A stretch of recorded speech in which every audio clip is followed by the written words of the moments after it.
naman yan daw, ay hindi pa mahalata talaga yan dyan, pero yung mga kanya. So, ibig sabihin 2 months na yung pinagbubuntis niya.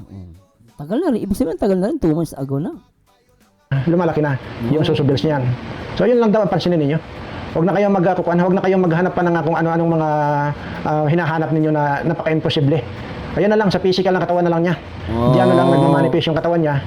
Isipin mo na lang, parang kalamansi kalaki nakabakat dito sa dibdib niyan. O ngayon, parang pakwan na, nakalawit na nga. Para nilambitin na ng 10 unggoy. O totoo naman. So anyway, sige, at mas malaki pa raw yung kalamansi, yung susubils niyan, no? Parang kalamansi lang. So yung susobels niya, kasi laki ng kalamansi, so maliit yun. O ngayon, mas malaki pa rin yung kalamansi. Pero ngayon, pansinin ninyong lahat ay para ng pakwan, di ba? Ito mo, nakita niyo po. Ng pulis 3 araw, pwede na ay tutut. Another 50 mil, di ba? Ano man ang gawin nila, katawan nila yan. Ano man ang gawin nila, di buhay nila yan. So wala na tayong pakialam dyan. At di tama-tama, pagkatapos yan, actually, pagkatapos ng procedure niya, ng mga 3 araw lang, pwede na uling kantutin yan. Another 50 mil, di ba?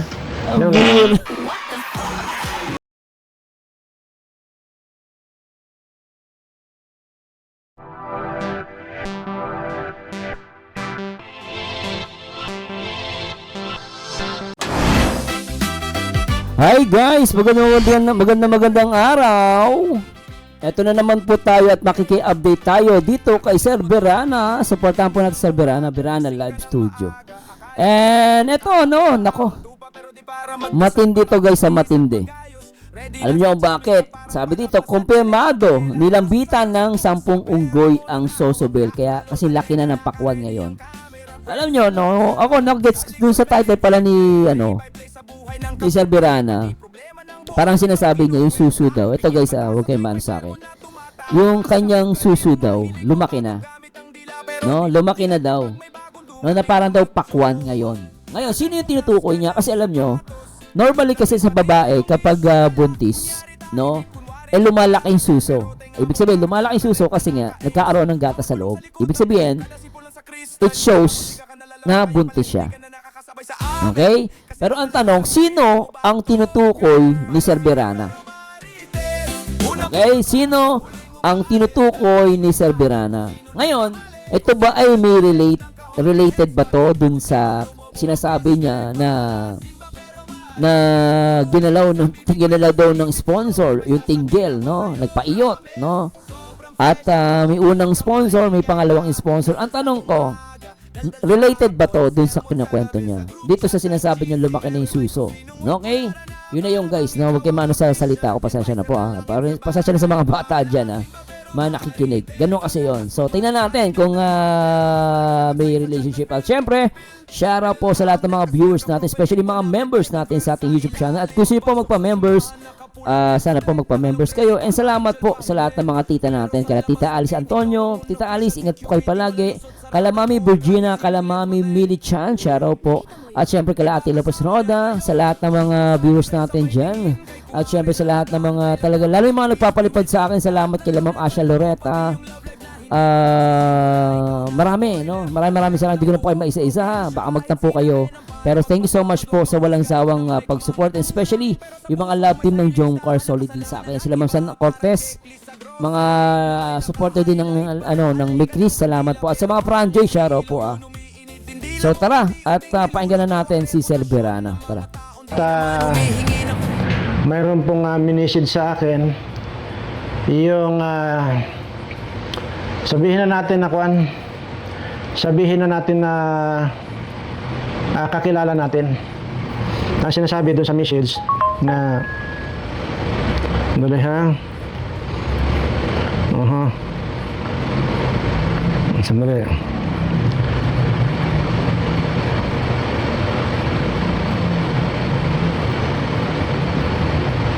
Okay. Ang sinasabi po nitong informant, kaibigan natin, Sir, sabi ganyan. So, kaibigan daw. So, ang nagbibigay ng message sa kanya, kaibigan niya, okay? Ito lamang yung pansinin mo, at ito yung sabihin mo sa iyong video. Nasubaybayan naman nila yan. Yun ang sabi. Tapos, pansinin lang nila, yung dati-dati, di ba, sabi niya, yung Soso Bills niyan, mas malaki pa raw yung kalamansi, yung Soso Bills niyan, no? Parang kalamansi lang. So yung Suso Bills niya, kasi laki ng kalamansi, so maliit yun. O ngayon, Mas malaki pa rin yung kalamansi. oh, Pero ngayon, pansinin ninyong lahat ay para ng pakwan, di ba? Ito po, yan po. Oh, yan oh. Oh, yan ba? Oh, yan. so may nagme-message sa kanya, okay? Yan. Para ng pakwan daw, pero parang kalamansi lang daw dati kalakihan. At hindi naman ganun katagal na yun yung lumipas. Actually, ngayon, Grabe talaga. yun lang sir. Doon sa mga marurunong, tumingin, lalo na doon sa mga nanay na, Oo, alam mo. kapag kayong tao raw ay buntis, hindi lamang po yung tiyan ang lumalaki, pati rin daw po yung Soso Bills. Oo, tama yun sir, pati balakang lumalaki yun. Ganon kung buntis yung babae. Naging case, nag-react lang po tayo ha, based kay Sir Berana. At nasa inyo po ang paniniwala kung paniniwalaan niyo Sir Berana. Tayo nag-react lang po tayo. At yung komento ni Sir Berana, wala po tayong kinalaman dyan, okay? At tayo ay piniplay lang natin yung kanyang video, no? At please comment down below. At huwag niyo kalimutan na mag-like ha. So ngayon, dahil sa 2 months pregnant pa lang naman yan, daw, ay hindi pa mahalata 2 talaga months? yan, pero yung mga kanya, So, ibig sabihin, 2 months na yung pinagbubuntis niya. Tagal na rin. Ibig sabihin, tagal na rin. 2 months ago na. lumalaki na yung Soso Bills niyan. So yun lang daw ang pansinin ninyo. Huwag na kayong huwag na kayong maghanap pa ng kung ano-anong mga hinahanap ninyo na napaka-imposible. Ayun na lang, sa physical na katawan na lang niya. Diyan na lang nagmamanifest yung katawan niya. Isipin mo na lang, parang kalamansi kalaki nakabakat dito sa dibdib niyan. O ngayon, parang pakwan na, nakalawit na nga. Para na nga nilambitin na ng 10 unggoy. O totoo naman. So anyway, sige at good luck na lang dahil kung hindi ako nagkakamali, ay ang pagkakasabi nga nito, Ibig sabihin, 2 months na tong buntis na to. Ito ang tinutukoy ni Sir Berana, 2 months buntis na. Ha? Na dati daw, maliit daw yung Soso Bills kasi laki ng kalamansi. Ngayon daw, lumalaki na. So, parang ang sinasabi ni Sir Berana, huwag na kayong maghanap ng mga imposible. Ngayon, kung gusto nyo malaman na katotohanan, tignan nyo na yung Soso Bills. Ang hirap naman nun, sir. Paano pag nakita namin sa YouTube, i-zoom namin, no? Titignan namin yung Soso Bills. Soso Bills. Bago parang tutot lang. Pabira. Oh.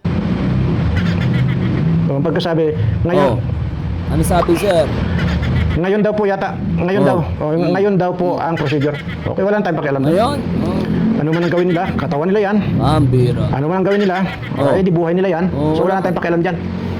At di tama-tama, pagkatapos yan, actually, pagkatapos ng procedure niya, ng mga 3 araw lang, pwede na uling kantupin yan.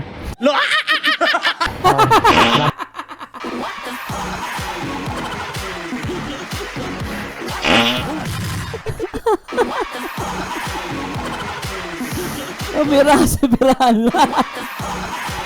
After mapalaglag, pwede ng kantutin, pwede ba yun? Excuse me sa mga bata, guys. Yung mga anak nyo, huwag papanoorin dito. Hindi ko po kasi alam to. Alam niya na pag nag-react ako, on the spot. Hindi ko nire-review yung video. Kaya nagulat ako. Dapat may toot! Toot, toot, toot, toot, toot! Ngayon daw po yata, ngayon daw po ang procedure. Okay, So, ibig sabihin, ngayong araw ngayon ng linggo, lintik, June 28. Tandaan nyo guys, ngayon daw ang procedure. So, ibig sabihin, ipapalaglag na ngayon.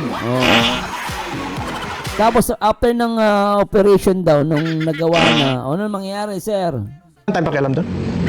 Ano man ang gawin nila, katawan nila yan. Ano man ang gawin nila, di buhay nila yan. So wala tayong pakialam dyan. At di tama-tama, pagkatapos yan, actually, pagkatapos ng procedure niya, ng mga 3 araw lang, pwede na uling kantutin yan.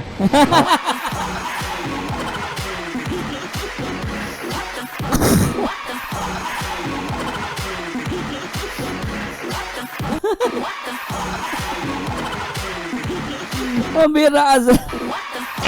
So, after ng procedure, 3 araw, pwede na, ay tutut! another 50 mil, di ba? Ano man ang gawin nila, katawan nila yan. Ano man ang gawin nila, okay, di buhay nila yan. So wala na tayong pakialam dyan. At di tama-tama, pagkatapos yan, actually, pagkatapos ng procedure niya, ng mga 3 araw lang, pwede na uling kantutin yan. Another 50 mil, di ba? Ganun lang. 50K. Yun. At yun. Anyway pala, ang main reason talaga ng live natin ngayon dahil linggo, yun nga yung ipapaalala ko kung paano ang lumapit sa ating Panginoon. At the same time ay parang napakasaya ngayon siguro at dahil kaya masaya dahil ito ayan ito kaya masaya.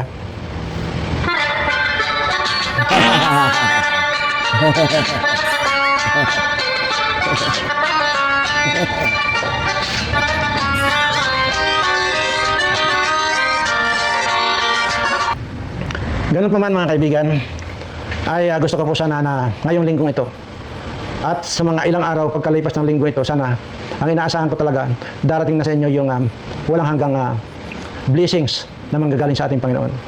At gusto ko po na lahat po ng mga naniniwala sa atin, sa akin lang pala, bakit makasali kayo dito? Ako lang pala ito. Sa lahat po ng mga naniniwala sa akin at doon sa mga sinasabi ko, wala pong imposible na kapag binitawan kong salita dito, kinuha ninyo sa inyong puso. Wala pong imposible na magiging kapalit niyan. Swerteng walang katapusan. Dahil kung ako noon, sinasabi ko naman po sa inyo na isa po ako sa isang talagang patay gutom at hampas lupa. At hindi po lingid sa inyong kalaman, nandiyan naman po sa video yan. Talagang open po ako na hindi ko po ikinakahiya yung aking pinagdaanan. Yung bulaklak or yung pira, kung sila ay hindi na nila maaamoy pa yung bango ng bulaklak na ibinigay ninyo. At hindi na rin nila magagasta yung pirang ibinigay ninyo. Kaya ngayon palang buhay sila. Lahat ibigay ninyo hanggat sa maabot ng inyong makakaya. Ganun lang po ang panat. Dahil po dyan, ay sisiguraduhin ko sa inyo, napakagaan yung buhay nakakaharapin ninyo sa araw-araw ng inyong buhay. At bago po ako magtapos ay Iyak na Sir Verano. Kaya nga po, bago po ako magtapos ay uulitin ko lang pong itaas ang batong ito. Ito na po yung sinasabi kong bato na iniwan or naiwan ng matandang ito. Napakaliit pa po ito noon. At nakalagay lang po ito sa maliit na bote. Kinuhan ko lang po, sinalin ko lang din sa mas malaking bote. Ayan po yan. Kaya po, nandoon po yung aking paniniwala na dahil sa batong ito, dito na po nagsimula yung pagbabago ng buhay ko. Dahil doon sa matandang pinakain ko na yun. At kaya po, ganun na lang ang paniniwala ko na kapag itinaas ko ito at sa lahat po na makakapanood dito, kung ano man po yung narating ko sa buhay, gusto ko maranasan din ninyo ng higit pa. Maraming salamat po at magpalain nawa kayo ng ating Panginoon. Iyak na Sir Verano, no? Sa araw-araw ng inyong buhay. Mahalin po natin ang ating Panginoon. Mahalin. Ayun. Thank you so much, Sir Verano. Medyo maiksi lang yung update niya pala rito, Pero, yun nga lang. So, yun ang, parang sinasabi ni Sir Verano, no? So, sinasabi ni Sir Verano na hindi niya na kailangan ng ng mga ebidensya daw. Ngayon, para maniwala tayo doon sa sinasabi niya kanina, tignan natin daw yung Soso Bells. Kasi lumalabas, lumaki na daw yung Soso Bells. No, kasi ibig sabihin, buntis siya. Ngayon, ngayong araw daw ang operation. Then after 3 years, pwede na daw itut-tut. Sabi ni Sir Verano yun. Pero anyway, no, nasa inyo pa rin po ang desisyon ko, paniniwalaan niyo si Sir Verano.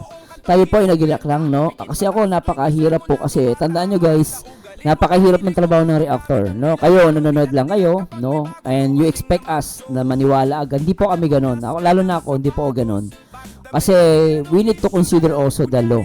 Kasi ay sabihin mo totoo yan o hindi ka rin basta-basta pwedeng magbigay ng conclusion agad, lalo sa mga viewers mo. Kasi pag dinimanda ka, wala naman tutulong sa'yo kundi sarili mo. Yung viewers, magko-comment lang yun ng ganun-ganun. Pero hindi ka naman tutulungan yan kapag dinimanda ka. No? Sarili mo pero gagastusin mo. Kaya ako as a reactor, nag-iingat po ako. No, hindi naman dahil hindi tayo naniniwala kay Sir Berana. No, ako ay natutuwa nga sa kanya kasi matapang talaga siya. Yun nga lang, hindi naman sa lahat ng pagkakataon, agree lang tayo ng agree, naniniwala tayo agad. No, kaya that's why nagiging maingat lang po tayo. Sana manawan yung portion na yun. And ako nakita ko naman Sir Berana talagang ano siya. Ang hangad niya lang ata ay talagang ipagtanggol ang kalingap. Kasi talagang solid kalingap talaga siya, no? And nakita naman natin na talagang yung faith niya, talagang mayroon siyang faith no. At yun ay na pinapaniwalaan niya at natuwa nga ako sa kanya dahil maturungin siyang tao. Tapos ano pa, naiyak pa siya no. So nasa inyo po yung guys at comment lang tayo. So anyway, sana nag-enjoy kayo sa ating mabilis na reaction video. Ito po ang paborito nyo reaction na nag-iisang baliw pero nakakaliw. Ang nag-iisang Marzano TV 2.0 and to God be the glory. Paalam guys, good day, happy Sunday. Lang naman mag-peace be with you. Lahat ng love life alam mo, pati yung love life na hindi pa nagsisimula, ikaw na ang spoil.